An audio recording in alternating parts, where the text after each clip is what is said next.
Hello, fellow Movie Crusaders, and welcome to another episode. Today, we're going to be reviewing a heavy Oscar favorite, Judas and the Black Messiah, which came out on HBO Max and theaters this weekend. Now, for this movie, I've been hearing about this movie for quite a while now. It did Sundance. It was talked about even way before Sundance about the very powerful performances by, especially the two leads, with Lakeith Stanfield and Daniel Kaluuya. I knew I was going to say that wrong. Which many people have known about these two actors for quite a long time. They're heavily in favor of potential of Oscar nominations and potential Oscar wins, as well as the film itself. The film in general, it's based on the true story of Fred Hampton. He was the chairman of the Illinois Black Panther Party, and his faithful portrayal of the FBI informant William O'Neill. This film it's incredibly powerful. It really is. This is an incredibly well done film. I believe it was the director is Shaka King. I believe it's his first big directorial debut, at least on a big picture.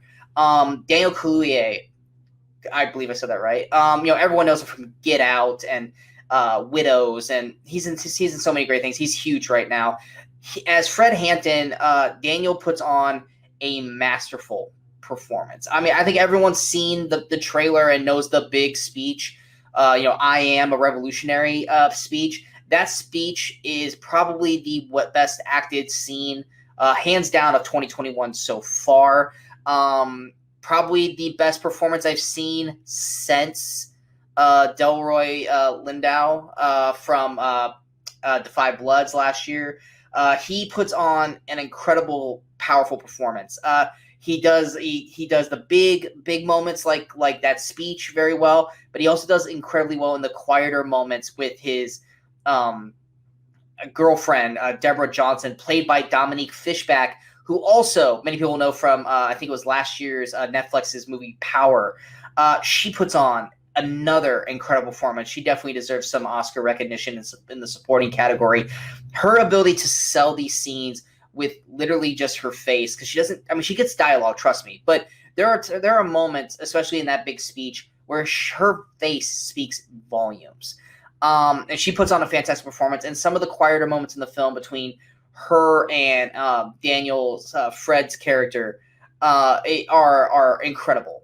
You also got Lakeith Stanfield. He's obviously going to be the main in this. He plays Bill O'Neill, or William O'Neill, which is the FBI informant. And Lakeith does an incredible job of playing basically both sides, playing a part of the Black Panthers and a friend to Fred Hampton, and then also a spy for the FBI informant, which is Roy Mitchell, played by the always great Jesse Plemons, who frankly is looking more and more like Matt Damon's younger brother. It's creepy how much he's looking like Matt Damon now. Both of them put on stellar performances in this film. I'm always a big Jesse Plemons fan. I do wish we would have gotten more of Jesse Plemons in this film, but clearly the FBI character is not the focal point of the story. This focal point is on Bill O'Neill, Fred Hampton, and what was going on inside the Black Panther Party. But when we do get Jesse Plemons as Roy Mitchell, Jesse does a great job, and him and Lakeith Stanfield have some very, very powerful scenes together as well. This has a fantastic cast from top to bottom.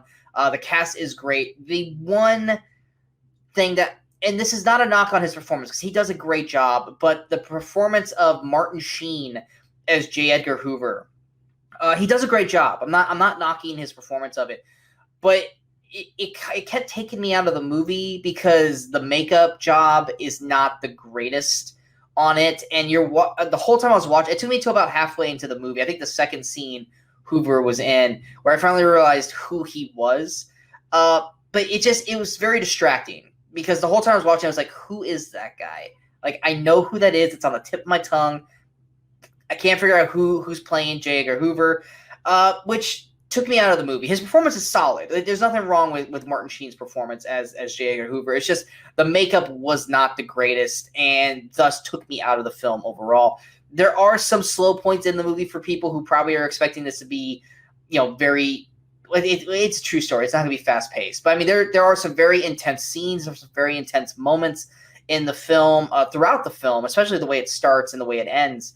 But there are some slow moments, but that slow moments are definitely building up character development, especially between Fred Hampton and Deborah Johnson.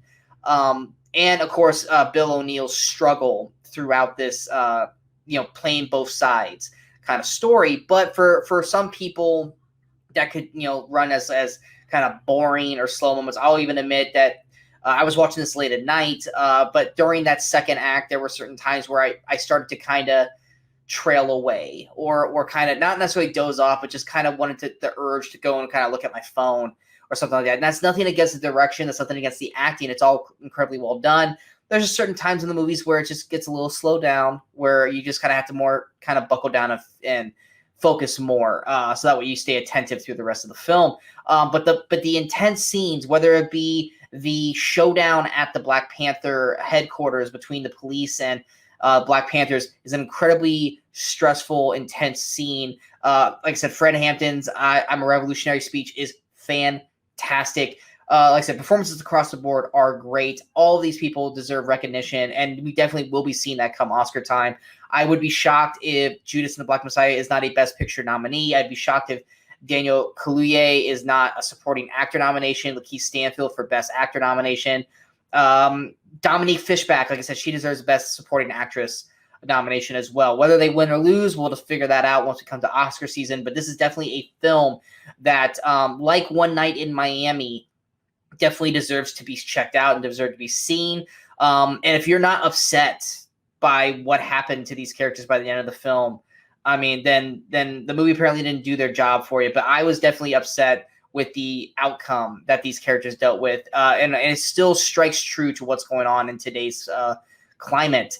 Going to my overall score for Judas and the Black Messiah, like I said, there are some slow points in the middle of the film, but the outstanding cast and story being told, I'm going to give Judas and the Black Messiah an 85%, which is an A grade.